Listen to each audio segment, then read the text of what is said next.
Hello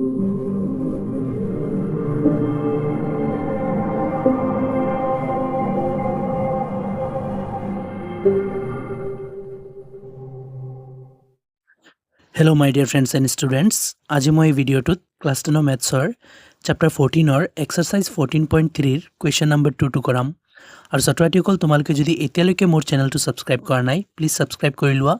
আৰু বেল আইকনো দবাই দিয়া যাতে মোৰ নেক্সট ভিডিঅ'টোৰ নটিফিকেশ্যন পাই যোৱা। এতিয়া হা কুৱেশ্যনটো ষ্টাৰ্ট কৰোঁ। চোৱা কুৱেশ্যনে কি কৈছে, তলৰ বিভাজনৰ মধ্যমা যদি 28.5 তেন্তে এক্স আৰু ৱাইৰ মান ওলোৱা। ছাত্ৰছাত্ৰীসকল কুৱেশ্যনে কি কৈছে মই বুজাই আছোঁ। ছাত্ৰছাত্ৰীসকল তলত এই যে তালিকা দেখি আছা এইখনৰ মধ্যমা যদি 28.5 হয় তেন্তে ইয়াতে তোমালোকে এক্স আৰু ৱাই দেখি আছা, এই এক্স আৰু ৱাইৰ মান ওলাবলৈ আমাক কৈছে। ছাত্ৰছাত্ৰীসকল এই 14.3 এক্সাৰসাইজৰ এইটো এটা একমাত্ৰ কুৱেশ্যন যিটোত মধ্যমা দিয়া আছে আৰু এক্স ৱাই সুধি আছে। তেনে ছাত্ৰছাত্ৰীসকল এক্স ৱাই ওলাবলৈ হ'লে এই টেবুলখন আকৌ এবাৰ আমি আনচাৰত পাতিব লাগিব। তেনে আহা ছাত্ৰছাত্ৰীসকল টেবুলখন পাতোঁ, তাৰপিছতে আমি পৰৱৰ্তী ষ্টেপছবোৰ কৰি পেলাই এক্স ৱাই ওলাম। ছাত্ৰছাত্ৰীসকল চোৱা এই ওপৰৰ কুৱেশ্যনৰ টেবুলখন পাতি আছোঁ, কিন্তু কুৱেশ্যনৰ টেবুলত ছাত্ৰছাত্ৰীসকল দুটা কলম আছে, কিন্তু আমি মাধ্যমাৰ কাৰণে যিবোৰ টেবুল পাতোঁ তিনিটা কলম থাকিব লাগে। দুটা কলমত এই কুৱেশ্যনত যি দুটা দিয়া আছে কলম সেই দুটাই ফিল হ'ব আৰু এটা আমি ওলাব লাগিব আৰু সেইটো হৈছে সঞ্চয় বাৰম্বাৰতা। ছাত্ৰছাত্ৰীসকল চোৱা প্ৰথম শাৰীটো হৈছে শ্ৰেণী অন্তৰাল, আমিও শ্ৰেণী অন্তৰাল লিখিছোঁ, এইখিনিয়ে আমি চাই চাই লিখিম। তাৰপিছতটো হৈছে বাৰম্বাৰতা, আমিও বাৰম্বাৰতা লিখিছোঁ আৰু এই বাৰম্বাৰতাৰ শাৰীটো আমি চাই চাই লিখিম। তাৰপিছত আমি নিজে ওলাব লাগিব সঞ্চয়ী বাৰম্বাৰতা, ইয়াতে লিখিলেও সঞ্চয়ী বাৰম্বাৰতা। ছাত্ৰছাত্ৰীসকল আমি লিখিছোঁ সঞ্চয়ী বাৰম্বাৰতা। তোমালোকে এইটো শ্বৰ্ট ফৰ্মতে CF বুলিও লিখিব পাৰা ছাত্ৰছাত্ৰীসকল, CF লিখি দিলেই সঞ্চয়ী বাৰম্বাৰতা বুজাব। আৰু বাৰম্বাৰতাত তোমালোকে শ্বৰ্ট ফৰ্মতে F লিখিবও পাৰা আৰু শ্ৰেণী অন্তৰালৰ ক্ষেত্ৰত তোমালোকে শ্বৰ্ট ফৰ্মে CI বুলিও লিখিব পাৰা, কাৰণ ইংৰাজীত এইটো ক্লাছ ইণ্টাৰভেল বুলি কোৱা হয়, গতিকে CI, আৰু এইটোক ফ্ৰিকুৱেঞ্চি বুলি কোৱা হয়, গতিকে এইটো F, আৰু এইটোক কমুলেটিভ ফ্ৰিকুৱেঞ্চি বুলি কোৱা হয়, গতিকে এইটো CF। ছাত্ৰছাত্ৰীসকলে এই শ্বৰ্ট ফৰ্মবোৰ ইউজ কৰিলেও একো নহয়, হৈ যাব, বা দুয়োটাই ইউজ কৰিব পাৰা তোমালোকে। এতিয়া ছাত্ৰছাত্ৰীসকল আমি চাই চাই এই শ্ৰেণী অন্তৰালৰ লানিত এই শ্ৰেণী অন্তৰালখিনি বহুৱাম, তাৰপিছতে বাৰম্বাৰতাৰ লানিত এই বাৰম্বাৰতাখিনি ইয়াৰ পৰা চাই চাই বহুৱাম। ছাত্ৰছাত্ৰীসকল ওপৰৰ টেবুলত যিখিনি শ্ৰেণী অন্তৰাল আছিল আমি শ্ৰেণী অন্তৰাল লিখিছোঁ আৰু বাৰম্বাৰতা যিখিনি আছিল বাৰম্বাৰতা লিখি লৈছোঁ। তাৰপিছত ছাত্ৰছাত্ৰীসকল দিয়া আছে মুঠ বাৰম্বাৰতা 60, মানে এই বাৰম্বাৰতাখিনি যোগ কৰি পেলাই 60 ওলাইছে, আমি ইয়াতেও লিখি লওঁ মুঠ 60 বুলি, মুঠ 60, এই বাৰম্বাৰতাৰ মুঠ হৈছে 60। ছাত্ৰছাত্ৰীসকল আমিও মুঠ 60 লিখি লৈছোঁ, মানে ছাত্ৰছাত্ৰীসকল টেবুলটোত যিমানখিনি আছিল চব লিখিছোঁ, এটাও বস্তু আমি এৰা নাই। এতিয়া আমি এডিশ্যনেলি সঞ্চয় বাৰম্বাৰতা ওলাব লাগিব। সঞ্চয় বাৰম্বাৰতা ছাত্ৰছাত্ৰীসকল মই কুৱেশ্যন 1তো দেখুৱাইছোঁ, তোমালোকে যদি এই এক্সাৰসাইজৰ কুৱেশ্যন 1টো চোৱা নাই এই ভিডিঅ' ডিছক্ৰিপশ্যনত লিংক পাই যাবা। সঞ্চয় বাৰম্বাৰতা ছাত্ৰছাত্ৰীসকল এইখিনি যোগ কৰি কৰি ওলাব লাগিব। প্ৰথমতে প্ৰথমটো ছেইম থাকিব, ইয়াতে 5 আছে, সঞ্চয় বাৰম্বাৰতাটো প্ৰথমটো 5 থাকিব। তাৰপিছত দ্বিতীয়তে কি হ'ব ছাত্ৰছাত্ৰীসকল, দ্বিতীয়তে এই দুয়োটা যোগ কৰি পেলাই দ্বিতীয়তে যেনেকুৱা 5 আৰু x যোগ কৰিলে 5 + x হ'ব। ছাত্ৰছাত্ৰীসকল মিষ্টেকলি তোমালোকে 5x নিলিখিবা, 5 আৰু x পূৰণ কৰিলে 5x হয়, আমি ইয়াতে যোগ কৰি আছোঁ গতিকে 5 + x হ'ব। তাৰপিছত তৃতীয়তে ছাত্ৰছাত্ৰীসকল তিনিওটা যোগ কৰি হ'ব, মানে যিমান নম্বৰ শাৰীত যাম এই ওপৰৰ চব যোগ কৰি পেলাই সেইটো লিখিব লাগিব। যেনেকৈ ইয়াতে আমি এতিয়া 3 নম্বৰত আহিছোঁ, এই তিনিওটাৰ যোগফল ইয়াতে লিখিম। ছাত্ৰছাত্ৰীসকল এই ওপৰৰ দুইটা যোগ কৰি 5 + x হৈছে, আৰু 20 যোগ কৰি দিলে কিমান হ'ব, 5 আৰু মানে 5 আৰু 20 25 হ'ব, আৰু x যোগ কৰিলে 25 যোগ x হ'ব। তাৰপিছত ছাত্ৰছাত্ৰীসকল ইয়াতে 4 নম্বৰ শাৰী, 4 নম্বৰ শাৰীত এই চাৰিওটা যোগ কৰি পেলাই লিখিব লাগিব। যেনেকুৱা ছাত্ৰছাত্ৰীসকল ইমানলৈকে যোগফল কিমান হৈ গৈছে 25 + x, আৰু 15 যোগ কৰিলে 25ৰ লগত 15 যোগ হ'লে 40 হৈ যাব, 40 যোগ x হৈ যাব। 4 নম্বৰত আহিছোঁ, চাৰিওটাৰ যোগফল লিখিছোঁ। এতিয়া 5 নম্বৰত কি হ'ব, পাঁচোটাৰ যোগফল হ'ব। ছাত্ৰছাত্ৰীসকল ইমানলৈকে কি হৈছিল 40 যোগ x আৰু এটা y যোগ কৰিলে এনেকুৱা হৈ যাব যে 40 যোগ x যোগ y হৈ যাব। তাৰপিছত ছাত্ৰছাত্ৰীসকল আমি 6 নম্বৰত আহিছোঁ, 6টাৰ যোগফল মানে চবকেইটাৰ যোগফলেই হ'ব। আৰু মনত ৰাখিবা ছাত্ৰছাত্ৰীসকল কুৱেশ্যন আমাক দিয়া আছে চবকেইটাৰ যোগফল 60, আৰু এতিয়া কি হৈ আছে 6 নম্বৰত আহিছোঁ, এই 6টা মানে চবকেইটাৰ যোগফল লিখি আছোঁ। ইমানলৈকে ছাত্ৰছাত্ৰীসকল কিমান হৈছিল, ইমানলৈকে যোগ হৈ গৈছিল 40 যোগ x যোগ y, এতিয়া আৰু এটা লগাই দিলে 5, কি হ'ব 40 আৰু 5 45 হৈ যাব, 45 যোগ x যোগ y। এতিয়া ছাত্ৰ ছাত্ৰীসকল 6 নম্বৰ শাৰীত আমি এই 6টাৰ মানে যিমানকেইটা বাৰম্বাৰতা আছে সবকেইটাৰ যোগফল লিখিছোঁ সংখ্যা সব মিলাই পেলাই 45 হৈছে আৰু x আৰু y যোগ হৈ আছে সেইকাৰণে যোগ x যোগ y দিলোঁ এইবোৰ ইহঁতৰ লগত এটা আনটোৰ লগত মিলা নাই গতিকে ছেপাৰেটলি লিখিছোঁ এতিয়া ছাত্ৰ ছাত্ৰীসকল চোৱা ইয়াৰ পৰা আমি মধ্যমাৰ শাৰীটো বিচাৰিম চোৱা এই মুঠ বাৰম্বাৰতাটো এটুক n দি লিখা হয় এটো হৈছে n কিমান 60 দিয়া আছে মুঠ বাৰম্বাৰতাক n এৰে লিখা হয় এই মুঠ 60 টো n দি লিখা হয় এতিয়া n যদি 60 হয় তেনেহলে ছাত্ৰ ছাত্ৰীসকল n/2 কিমান ওলাব ইয়াতে মই n/2 লিখো n/2 কিমান হ'ব n/2 n ৰ আধা হৈ যাব n যিমান হ'ব n/2 তাৰ আধা n যদি 60 হয় n/2 কিমান হ'ব 30 হৈ যাব আৰু আমি কোৱেশ্চন নম্বৰ 1 ত ছাত্ৰ ছাত্ৰীসকল n/2 ৰ ভ্যালু যেটো ওলাইছে এটুতকে সামান্য ডাঙৰ আমি সঞ্চয়ী বাৰম্বাৰতাত বিচাৰিছিলো ছাত্ৰ ছাত্ৰীসকল এইবাৰ আমি বিচাৰিব নোৱাৰিম কাৰণ ইয়াতে x হৈ আছে যে হয়তো এটো হৈ যাব পাৰে কাৰণ যদি x টো 6 হৈ যায় তেনে 25 আৰু 6 এ মিলিপ্লাই 31 হ'ব nতকে সামান্য ডাঙৰ বা এটো যদি 5 তকে সৰু হৈ যায় 4 হৈ যায় তেনেহলে 25 আৰু 4 29 হৈ যাব মানে এটো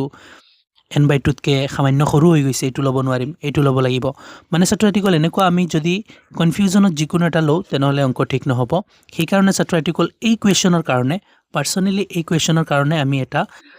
ব্যৱস্থা ব্যৱহাৰ কৰিম কোৱেশ্চনে আমাক দিয়া আছে তোমালোকে চাই লোৱা কোৱেশ্চনটোত যে মধ্যমা দিয়া আছে 28.5 মানে এই একমাত্ৰ কোৱেশ্চনৰ মধ্যমা দিয়া আছিল 28.5 ছাত্ৰ ছাত্ৰীসকল মই ইয়াতে লিখি ললো কোৱেশ্চনত যে দিয়া আছে মধ্যমা 28.5 হেতু লিখি ললো যে দিয়া আছে মধ্যমা 28.5 এতিয়া আমি মধ্যমাৰ পৰা মধ্যমাৰ শ্ৰেণী বিচাৰিম ছাত্ৰ ছাত্ৰীসকল 28.5 হৈছে এই তথ্যটোৰ মধ্যমা তেনে ছাত্ৰ ছাত্ৰীসকল 28.5 ইয়াতে কোনটো শ্ৰেণীত পৰিব ছাত্ৰ ছাত্ৰীসকল 20 ৰ পৰা 30 লৈ যাওতে আমি মাজতে 28.5 টো পাম গতিকে এই মধ্যমাটো যেটো শ্ৰেণীত পৰিছে এইবোৰৰ নাম হৈছে শ্ৰেণী মধ্যমাটো যেটো শ্ৰেণীত পৰিছে সেইটোই হৈছে মধ্যমা শ্ৰেণী যেনেকুৱা 28.5 20 আৰু 30 ৰ ভিতৰত পৰিব গতিকে এই 20 আৰু 32 হৈছে মধ্যমাৰ শ্ৰেণী আৰু মই এটো গুটেইটো আন্ডাৰলাইন কৰি দিম তাৰ পুৰা লাইনটোই আন্ডাৰলাইন কৰিম কাৰণ এইখিনি সাপেক্ষে আমাৰ মধ্যমাৰ সূত্ৰ ফিল হ'ব এতিয়া ছাত্ৰ ছাত্ৰীসকল আমি ইয়াতে মধ্যমাৰ সূত্ৰ লিখিম কিন্তু মধ্যমাৰ ঠাইত মধ্যমা দিয়া আছে যে 28.5 হেতু বহুৱাম আৰু আমাৰ xy ওলাই যাব সোৱাচোন কেনেকুৱা ছাত্ৰ ছাত্ৰীসকল এই মধ্যমাৰ এক্সাৰসাইজৰ অলপ আগত মোৰ ইয়াতে 203 আৰু 204 এইবোৰ দেখুৱা হৈ আছে যে মধ্যমাৰ সূত্ৰ আৰু মধ্যমাৰ সূত্ৰবোৰত থকা যিবোৰ এলফাবেট আছে সেইবোৰৰ নাম কি তোমালোকে এইখিনি মুখস্থ কৰিব লাগিব যে মধ্যমাৰ সূত্ৰ এইটো লিখা আছে যেনেকুৱা এনেকুৱা মুখস্থ কৰিবা আৰু এই সূত্ৰবোৰত লগা l n/2 cf h এইবোৰ কি বস্তু এইখিনিও লিখা আছে চোৱা l হৈছে মধ্যমা শ্ৰেণীৰ নিম্ন সীমা আৰু cf হৈছে মধ্যমা শ্ৰেণীৰ পূৰ্বৱৰ্তী শ্ৰেণীৰ সঞ্চয়ী বাৰম্বাৰতা f হৈছে মধ্যমা শ্ৰেণীৰ বাৰম্বাৰতা আৰু h হৈছে শ্ৰেণী অন্তৰালৰ দৈৰ্ঘ্য এইখিনি ছাত্ৰ ছাত্ৰীসকল এনেকৈ তোমালোকে মুখস্থ কৰিব লাগিব তাৰ পিছতে ছাত্ৰ ছাত্ৰীসকল তোমালোকে অংকবোৰ কৰিব পাৰিবা এতিয়া ইয়াত যে লাগতিয়াল ভ্যালু যিবোৰ আছে সেইবোৰ আমি এই টেবুলৰ পৰা ইয়াতে ওলাই লও তাৰ পিছতে সূত্ৰটো ফিল কৰিম সো ছাত্ৰ ছাত্ৰীসকল আমি মধ্যমা শ্ৰেণী সিলেক্ট কৰি থৈ দিছিলো আৰু তোমালোকে লিখা দেখি আছা l হৈছে মধ্যমা শ্ৰেণীৰ নিম্ন সীমা এই যে সূত্ৰত লগা l টো হৈছে মধ্যমা শ্ৰেণীৰ নিম্ন সীমা আমি ইয়াতে ওলাও এতে লিখো যে l মধ্যমা শ্ৰেণীৰ নিম্ন সীমা আৰু এটো হৈছে মধ্যমা শ্ৰেণী ইয়াৰ নিম্ন সীমা হৈছে 20 গতিকে l হৈছে ছাত্ৰ ছাত্ৰীসকল 20 তাৰ পিছত ছাত্ৰ ছাত্ৰীসকল সূত্ৰটো তোমালোকে n/2 দেখি আছা আৰু n/2 টো আমি মূলতে ওলাই লৈছিলো n ৰ আধা হৈছে n/2 তাৰ পিছত ছাত্ৰ ছাত্ৰীসকল তোমালোকে cf দেখি আছা আৰু cf ৰ কাৰণে লিখা আছে ছাত্ৰ ছাত্ৰীসকল যে মধ্যমা শ্ৰেণীৰ পূৰ্বৱৰ্তী শ্ৰেণীৰ সঞ্চয়ী বাৰম্বাৰতা তেনে ছাত্ৰ ছাত্ৰীসকল এটো তো মধ্যমা শ্ৰেণী আমি সিলেক্ট কৰি ৰাখিছো ইয়াৰ পূৰ্বৱৰ্তী শ্ৰেণী হৈছে এটো 10 আৰু 20 ইয়াৰ সঞ্চয়ী বাৰম্বাৰতা ছাত্ৰ ছাত্ৰীসকল এটো হৈছে বাৰম্বাৰতা এটো হৈছে সঞ্চয়ী বাৰম্বাৰতা তেনহলে ছাত্ৰ ছাত্ৰীসকল মধ্যমা শ্ৰেণীৰ পূৰ্বৱৰ্তী শ্ৰেণীৰ সঞ্চয়ী বাৰম্বাৰতা হৈছে 5 + x আমি ইয়াতে লিখি লও যে cf হৈছে এই 5 + x cf = 5 + x তাৰ পিছত ছাত্ৰ ছাত্ৰীসকল f দেখি আছা f ৰ কাৰণে লিখা আছে মধ্যমা শ্ৰেণীৰ বাৰম্বাৰতা ছাত্ৰ ছাত্ৰীসকল এটো তো মধ্যমা শ্ৰেণী আৰু ইয়াৰ বাৰম্বাৰতা হৈছে এটো 20 এইবোৰ তো সঞ্চয়ী বাৰম্বাৰতা এটো হৈছে বাৰম্বাৰতা 20 তেনে আমি ইয়াতে লিখিম f হৈছে 20 তাৰ পিছত ছাত্ৰ ছাত্ৰীসকল তোমালোকে সূত্ৰত h দেখি আছা তেনহলে h ইয়াতে লৈ লও ছাত্ৰ ছাত্ৰীসকল তোমালোকে লিখা দেখি আছা h মানে হৈছে শ্ৰেণী দৈৰ্ঘ্য মানে শ্ৰেণীবোৰ কিমানকে বাঢ়ি আছে 0 ৰ পৰা 10 10 ৰ পৰা 20 20 ৰ পৰা 30 মানে 10 10 কে বাঢ়ি আছে তেনলে h হৈছে ছাত্ৰ ছাত্ৰীসকল এই টেবুলৰ কাৰণে 10 ছাত্ৰ ছাত্ৰীসকল এতিয়া এই সূত্ৰটোত লগা সকলো তথ্য আমি লৈ লৈছোঁ এতিয়া এইখিনি চাই আমি সূত্ৰটো ফিল কৰিম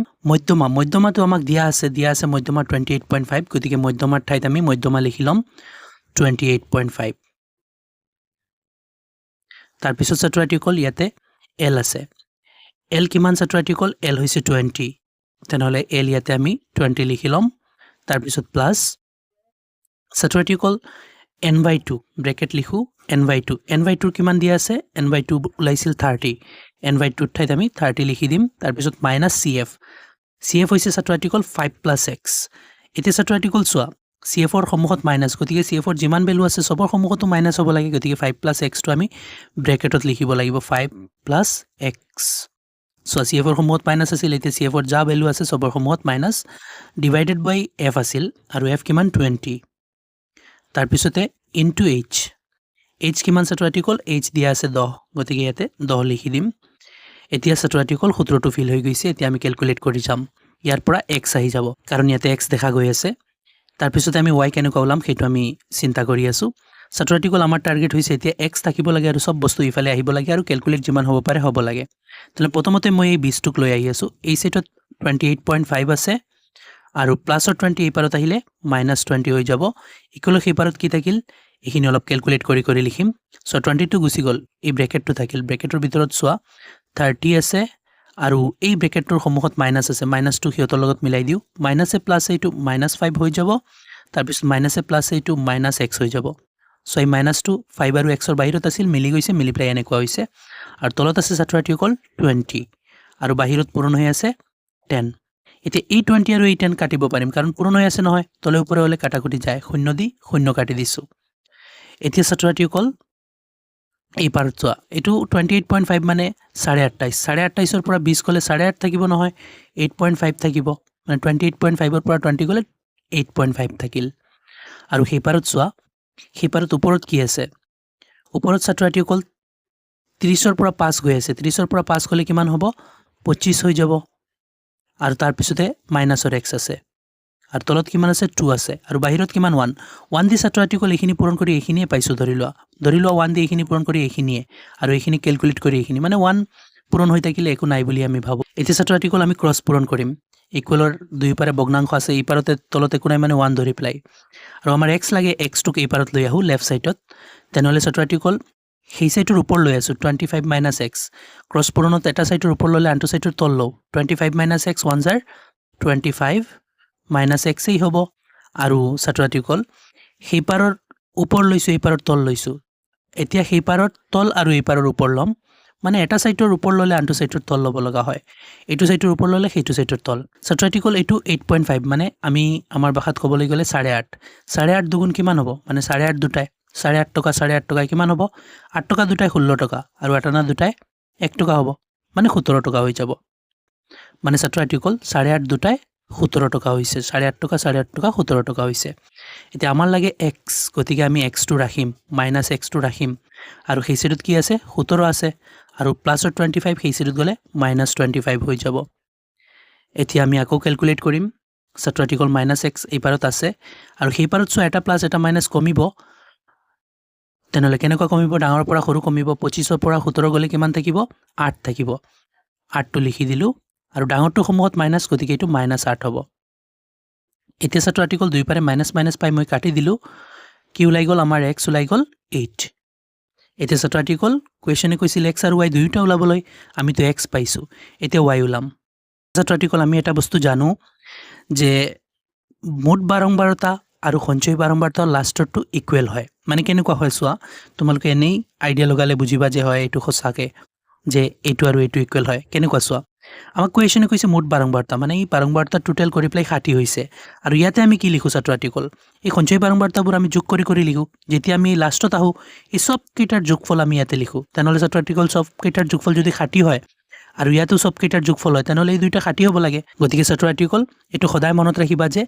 বাৰম্বাৰতাৰ মোট যিমান হয় সঞ্চয় বাৰম্বাৰতাৰ লাষ্টতো সিমানেই হয় এতিয়া xy থকাৰ কাৰণে আমি এটো 60 দেখা নাই কিন্তু অন্যান্য কোৱেশ্যনত বা ইয়াৰ আগতে যেটো কোৱেশ্যন নম্বৰ 1 কৰাইছো তাতে ছাত্ৰ ছাত্ৰীসকল তোমালোকে দেখা পাবা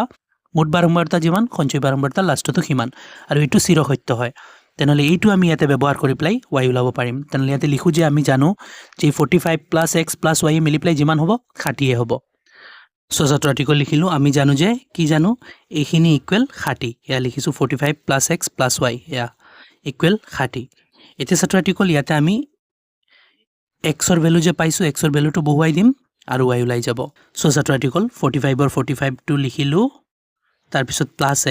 xৰ ভ্যালু 8 ওলাইছে গতিকে xৰ ঠাইত 8 বহুৱাই দিলোঁ তাৰপিছত প্লাছ y ইকুৱেলত আছে কিমান 60 এতিয়া চোৱা ইয়াতে আমি যোগ কৰি ল'ম 45 আৰু 8 যোগ কৰিলে কিমান হ'ব ছাত্ৰ আৰ্টিকল 53 মান হৈ যাব তাৰপিছত প্লাছ y আৰু ইকুৱেলত আছে কিমান 60 এতিয়া y লাগে y ৰাখিম আৰু সেই পাৰত কি আছে 60 আৰু প্লাছৰ 53 সেই পাৰত গ'লে মাইনাছৰ 53 হ'ব এতিয়া y ইকুৱেল ওলাই গৈছে ছাত্ৰ আৰ্টিকল 60 ৰ পৰা 53 গ'লে কিমান হ'ব 7 হৈ যাব ছাত্ৰ আৰ্টিকল চোৱা কুৱেশ্যন আমাক কৈছিল x আৰু y ওলোৱা তেনেহ'লে x ওলাইছে ছাত্ৰ আৰ্টিকল 8 আৰু y ওলাইছে 7 ছাত্ৰ আৰ্টিকল ইয়াতে অংকটো সমাপ্ত হৈছে আশা কৰোঁ তোমালোকে ভালদৰে বুজিব পাৰিছা আৰু বুজাত যদি কোনো ধৰণৰ অসুবিধা হয় মোক কমেণ্টত জনাবা ভিডিঅ'টো ভাল লাগিলে লাইক এণ্ড শ্বেয়াৰ কৰিবা চেনেলটো ছাবস্ক্ৰাইব কৰি দিবা থেংক ইউ